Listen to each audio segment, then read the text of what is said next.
आपको समस्या को सुलझाने वाले बनना चाहिए। कलीसिया सुधि नहीं ले रही यह बोलने के स्थान पर आपको अगर कोई जरूरत में दिखता है, जरूरतमंद दिखता है, तो आपको खुद उसकी मदद के लिए आगे आना चाहिए, क्योंकि यह कलीसिया कोई गुट नहीं है पर एक परिवार है। हालेलुया। यह कलीसिया कोई गुट नहीं है, यह एक परिवार है, और परिवार के बीच में परिवार के एक सदस्य की समस्या पूरे परिवार की समस्या होती है, और एक अच्छा परिवार उस समस्या को मिलकर सुलझाता है।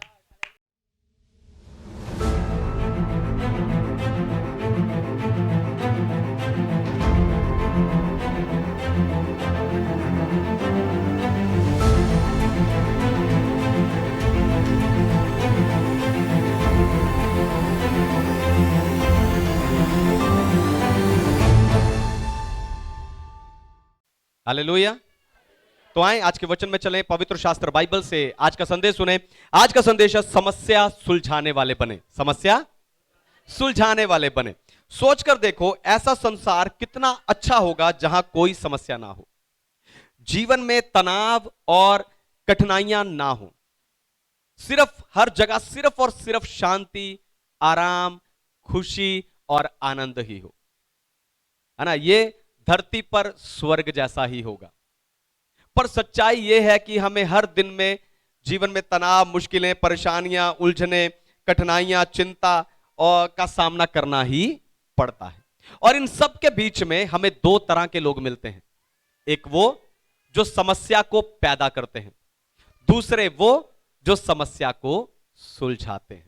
समस्या को पैदा करने वाले वो लोग होते हैं जो खुद अपने जीवन में, अपने घर परिवार में समस्याओं को पैदा करते हैं, उत्पन्न करते हैं, या उनके जिंदगी में चल रही मौजूदा समस्याओं को और जटिल बना देते हैं, और कठोर और कठिन उनको बना लेते हैं, क्योंकि ऐसे लोग समस्या का समाधान खोजने के प्रति रुचि नहीं रखते।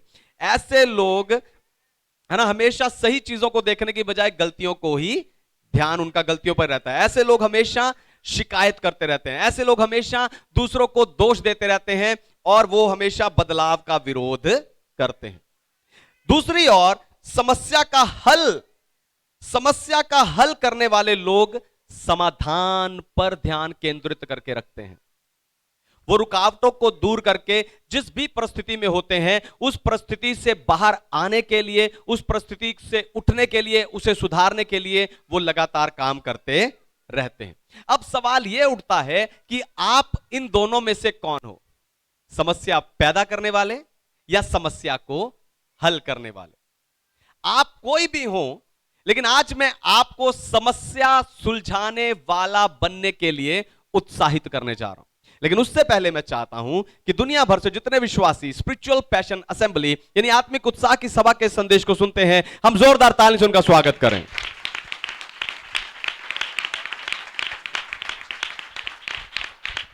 आमीन। परमेश्वर के नाम की महिमा हो। तो समस्या सुलझाने वाले बने। पढ़िए प्रेरितों के काम की पुस्तक, उसका अध्याय 6 और वचन 1, book of Acts chapter 6 verse 1। उन दिनों में जब चेलों की संख्या बहुत बढ़ने लगी, तब यूनानी भाषा बोलने वाले इब्रानी भाषा बोलने वालों पर कुड़कुड़ाने लगे कि प्रतिदिन की सेवकाई में हमारी विधवाओं की सुधि नहीं ली जाती। आमीन। परमेश्वर के नाम की महिमा। तो यहां देखिए, कलीसिया के बीच में समस्या आ गई।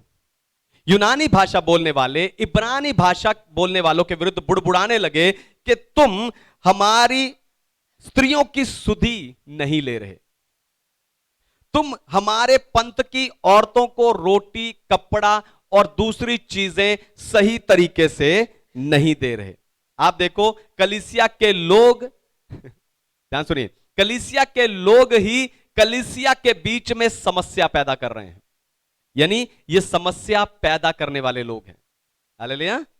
अपनी ही कलीसिया में अपने लोगों के बीच में ये समस्या खड़ी कर रहे हैं, यानी ये समस्या पैदा करने वाले लोग हैं, है ना। ये सच्चाई है कि यीशु में आने के बाद भी जो लोग अपने अपने शहर, अपनी भाषा या अपने कुल, अपने गोत्र के लोगों के हित के बारे में पहले सोचते हैं, उनके हित को आगे रखते हैं, ऐसे लोग हमेशा समस्या को पैदा करने वाले लोग होते हैं। पर असल में आपको समस्या को हल करने वाले बनना है। हालेलुया। आपको समस्या को सुलझाने वाले बनना चाहिए। कलीसिया सुधि नहीं ले रही यह बोलने के स्थान पर आपको अगर कोई जरूरत में दिखता है, जरूरतमंद दिखता है, तो आपको खुद उसकी मदद के लिए आगे आना चाहिए, क्योंकि यह कलीसिया कोई गुट नहीं है पर एक परिवार है। हालेलुया।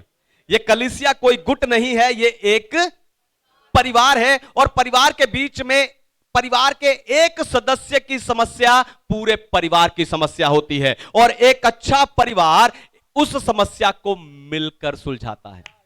Hallelujah, hallelujah. तो जैसे आप अपने परिवार की समस्याओं को हल करते हैं, उसी तरह आपको अपने कलीसिया के लिए समस्या नहीं बनना, पर उसको समस्या हल करने वाले बनना। आपको खुद देखना है कि इस समस्या में मैं कहां मदद कर सकता हूं। हालेलुया। दूसरी बात पढ़िए, लूका रचित सुसमाचार 8 अध्याय 1 से 3 वचन। Gospel of Luke chapter 8 verse 1, 2 and 3।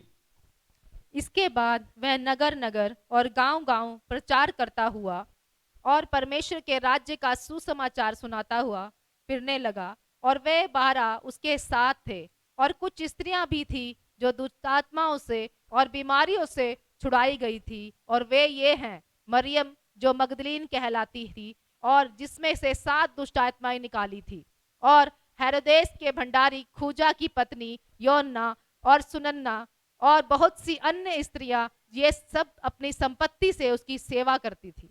आमेन। परमेश्वर के नाम की महिमा। तो यीशु की सेवकाई में पैसे की समस्या ना आए, इसलिए स्त्रियां अपनी संपत्ति से उनकी मदद करती थी। मैं ये नहीं कह रहा हूं कि यीशु के जीवन में पैसे की समस्या थी, नहीं, पर मैं आपको यह बताना चाहता हूं कि ये वो लोग हैं जो समस्या को हल करते हैं। हालेलुया।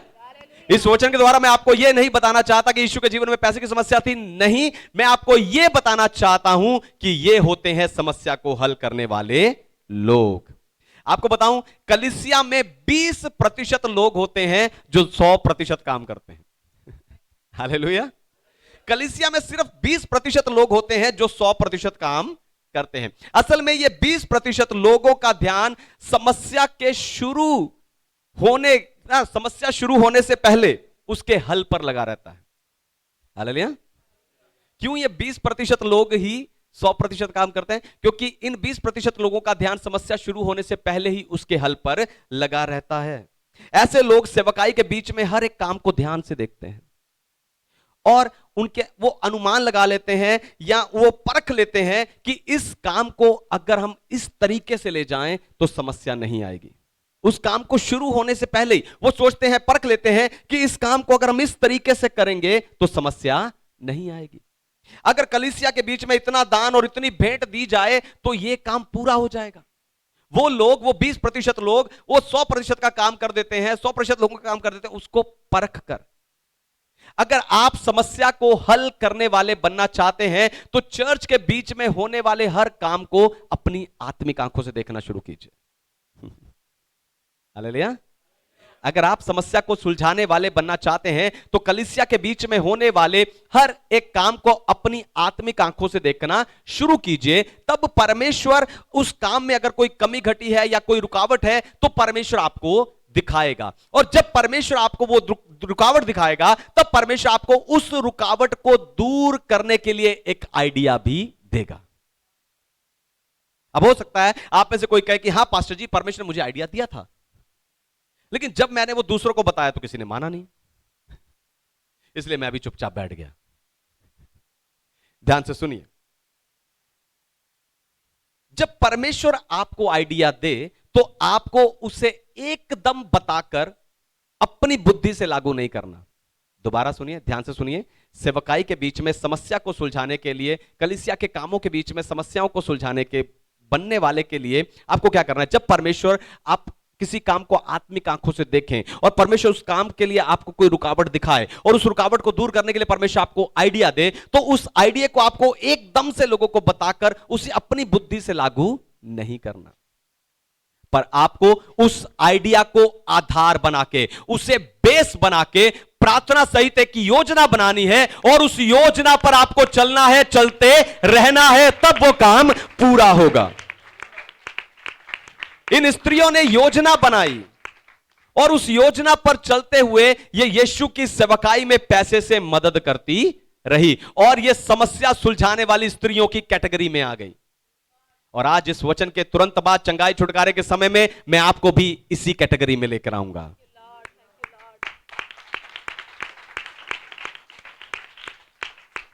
तीसरा वचन पढ़ें, मत्ती रचित सुसमाचार 20 अध्याय 20 और 21 वचन। Gospel of Matthews chapter 20 verse 20 and 21। तब जबदू के पुत्रों की माता ने अपने पुत्रों के साथ यीशु के पास आकर प्रणाम किया और उससे कुछ मांगने लगी। उनसे उनसे कहा, तू क्या चाहती है? वह उसे बोली, यह वचन दे कि मेरे ये 2 पुत्र तेरे राज्य में, एक तेरे दाहिनी और एक तेरे बाएं बैठे। आमीन, थैंक यू लॉर्ड। आगे यीशु ने उत्तर दिया, तुम नहीं जानते कि क्या मांगते हो। जो कटोरा मैं पीने पर हूँ, क्या तुम पी सकते हो? उन्होंने उससे कहा, पी सकते हैं। उसने उनसे कहा, तुम मेरा कटोरा तो पियोगे, पर अपने दाहिने और बाएं किसको बैठाना मेरा काम नहीं, पर जिसके लिए मेरे पिता की ओर से तैयार किया गया उन्हीं के लिए है।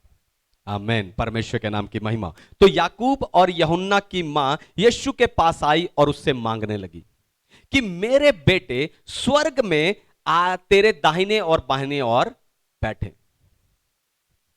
सोचने की बात है कि याकूब और यूहन्ना दोनों बड़े हो गए, मैच्योर हैं, सेवकाई के लिए निकल चुके हैं, दोनों बड़े हैं, मैच्योर हैं, तो भी ये अपनी मां को बुलाकर लाए। क्यों? याकूब और यूहन्ना जरूर बड़ा स्थान चाहते होंगे, अच्छा स्थान, अच्छा बड़ा स्थान वो चाहते होंगे, लेकिन यीशु से डरने के कारण वो बोल नहीं पा रहे होंगे। हालेलुया।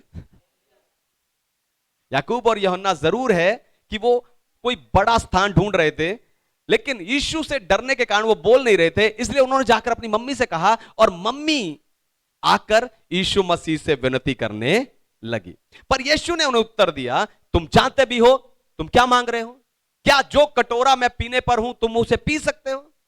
और पुराने नियम के अनुसार कटोरे का अर्थ दुख है। उन्होंने कहा, हां हम पी सकते हैं, यानी उसकी मम्मी इनकी तरफ से ही आई थी। उन्होंने जवाब दिया, हां हम पी सकते हैं। यीशु ने कहा, अगर तुम ये कटोरा पी भी सकते हो तो भी स्थान देना मेरा काम नहीं है, पर मेरे पिता का काम है। आज भी लोग स्थान, नाम और ओहदा चाहते हैं। हालेलुया। आज भी कलीसियाओं में लोग नाम, है ना, और स्थान और ओहदा चाहते हैं। पर आपको बताऊं, सेवकाई में, चर्च में, स्वर्ग में स्थान मांगने से नहीं मिलता, पर उसे अर्जित किया जाता है, उसे कमाना पड़ता है। हालेलुया। दोबारा सुनिए, ध्यान सुनिए, सेवकाई में, चर्च में, स्वर्ग में स्थान मांगने से नहीं मिलता, पर उसे कमाना पड़ता है, और उस कमाई का जरिया है दूसरों की सेवा करना। उस कमाई का जरिया है दूसरों की सेवा करना। यीशु मसीह ने कहा, तुम में से जो कोई बड़ा होना चाहता है वो दूसरे की सेवा करे। तो जितना आप अपने आप को नीचे करोगे, जितना आप अपने आप को समर्पित करोगे, उतना ऊंचा ऊंचा ऊंचा प्रभु आपको लेकर जाएंगे। हालेलुया। इसलिए स्थान मांगकर समस्या खड़ी करने के बजाय आपको चाहिए कि आप नम्र होकर, दीन होकर, जो काम आपको मिला है उस काम को आप करते रहें। हालेलुया। और समस्या सुलझाने वाले बने। चौथी और आखिरी बात पढ़िए, मत्ती रचित सुसमाचार 9 अध्याय 36 से लेकर 38 वचन। Gospel of Matthews chapter 9 verse 36, 37 and 38। जब उसने भीड़ को देखा तो उसको लोगों पर तरस आया, क्योंकि वे उन भेड़ों के समान जिनका कोई रखवाला ना हो, व्याकुल और भटके हुए से थे। तब उसने अपने चेलों से कहा, पके खेत तो बहुत हैं, पर मजदूर थोड़े हैं। इसलिए खेत के स्वामी से विनती करो कि वह अपने खेत काटने के लिए मजदूर भेज दे। आमेन। परमेश्वर के नाम की महिमा हो। तो परमेश्वर के राज्य में हमेशा से मजदूरों की कमी की समस्या रही है। ध्यान सुनिए, परमेश्वर के राज्य में हमेशा से मजदूरों की कमी की समस्या रही है। पास्टर या अगुओं की कमी की नहीं, मजदूरों की कमी की समस्या रही है। सवाल यह उठता है कि परमेश्वर के राज्य में इतना बड़ा असंतुलन क्यों है? हालेलुया। मजदूरों की कमी हमेशा से रही है। अब सवाल यह है कि परमेश्वर के राज्य में ही इतने बड़े असंतुलन की समस्या क्यों रही है, या क्यों परमेश्वर की सेवा करने वाले पास्टर और अगुए बोझ और थकावट को महसूस करने लगते हैं? क्यों? क्योंकि परमेश्वर की सेवा करने वाले दासों को भी मजदूरों की मदद की जरूरत है। हालेलुया। परमेश्वर के दासों के साथ सेवा करने के लिए मजदूरों की कमी है।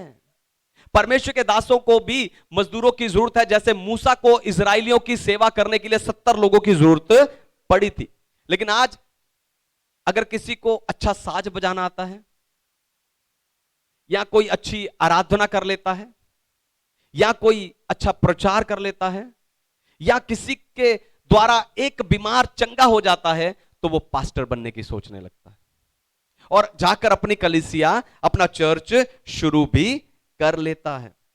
पर सोच कर देखो, बड़े बड़े पके हुए खेत किस काम के अगर उस फसल को काटने के लिए मजदूरी नहीं है? Hallelujah, hallelujah. वो बड़े बड़े पके हुए खेत किस काम के अगर उन्हें काटने के लिए मजदूर ही नहीं है? अगर नेहमिया के मन में परमेश्वर के नगर यरूशलेम के लिए और परमेश्वर के भवन के लिए प्यार नहीं होता, तो वो राजा के महल में आराम से बैठा अपनी नौकरी करते रहता। लेकिन उसने राजा के महल और आराम की नौकरी को एक तरफ रखकर मजदूर बनकर जाकर यरूशलेम की शहर पनाह को बनाया।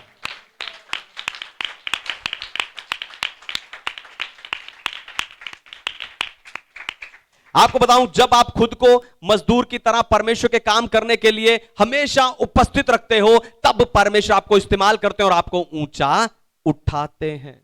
नेहमिया आज हर विश्वासी के लिए उत्साह का कारण है, जबकि वो ना कोई याजक था और ना ही कोई धार्मिक अगुआ। यानी एक मजदूर परमेश्वर के राज्य में काम करके वहां पर तक पहुंच सकता है जहां तक एक अगुआ भी नहीं पहुंच सकता। Hallelujah, hallelujah. एक मजदूर परमेश्वर के राज्य में काम करके वहां तक पहुंच सकता है जहां तक एक अगुआ भी पहुंच नहीं सकता। इसलिए रोज अपने आप से एक सवाल पूछते रहिए कि मैं जहां हूं, जिस काम में हूं, जिस ओहदे में हूं, है ना, मुझे जहां रखा गया, जो सेवा सौंपी गई है, उसके साथ मैं मजदूर बनकर कैसे काम करूं? हालेलुया। मैं मजदूर बनकर कैसे काम कर सकता हूं? मैं परमेश्वर के राज्य के लिए कैसे मजदूर बनूं? मैं सेवकाई के लिए कैसे मजदूर बनूं? मैं परमेश्वर के दास के साथ खड़ा होकर कैसे मजदूर बनकर सेवा कर सकूं? यह सवाल रोज अपने आप से पूछिए। हालेलुया। तब यह समस्या हल होगी और आप समस्या हल करने वाले बन पाएंगे। तब यह मजदूर की समस्या हल होगी और आप समस्या हल करने वाले बन पाएंगे। आखिर में आपको बताना चाहता हूं कि समस्या हल करने वाले बनना एक चुनाव है। समस्या हल करने वाला बनना एक चुनाव है कि आपके जीवन में रोज की जिंदगी में आने वाली चुनौती और समस्याओं का सामना आप कैसे करते हो। हालेलुया। समस्या सुलझाने वाले बनने का चुनाव करके ना सिर्फ आप अपनी जिंदगी बेहतर बना सकते हो, पर आप अपने आसपास के लोगों की और अपनी कलीसिया को भी बेहतर बना सकते हो। तो अगली बार जब आपका सामना समस्या से हो, तो समस्या सुलझाने वाले बनकर सामना करना।